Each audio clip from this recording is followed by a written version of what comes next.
I would describe myself as a person who has no religious impulse. I don't think I'm naturally led to nihilism, and in fact, quite the opposite. I feel perfectly satisfied and think a world without any sort of religion or God is beautiful. And so, to me, the burden of proof is on the individual who makes large claims. And so, there is no way to definitively prove that Jesus resurrected or like a miracle as such as that. And if I'm good without that, and I seem to live a life in a perfectly ethical and enjoyable way, why would I make an assumption like that or deviate from something that I know to be based on more concrete logical thought? Well, I don't accept your premise that atheism or agnosticism is based on more concrete and logical thought than theism. I just don't think that that's the case.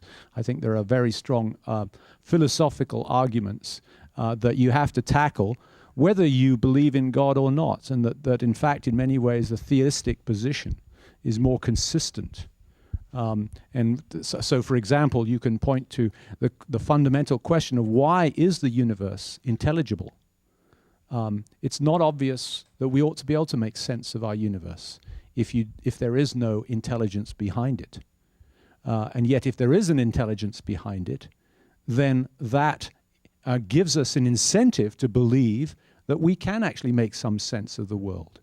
And this, by the way, was one of the factors that in the scientific revolution led to the success of science, because Christians, and Jewish people for that matter, Bible-believing people, thought that there was an intelligence behind the universe, and that therefore they could be successful in understanding it.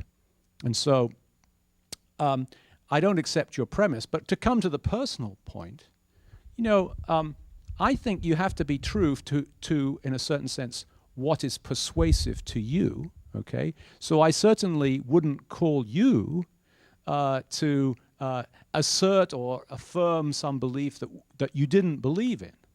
But I'd like to challenge you to say that it's not the case, I think, that there's no evidence for the faith of Christianity.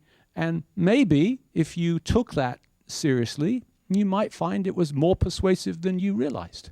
I don't know.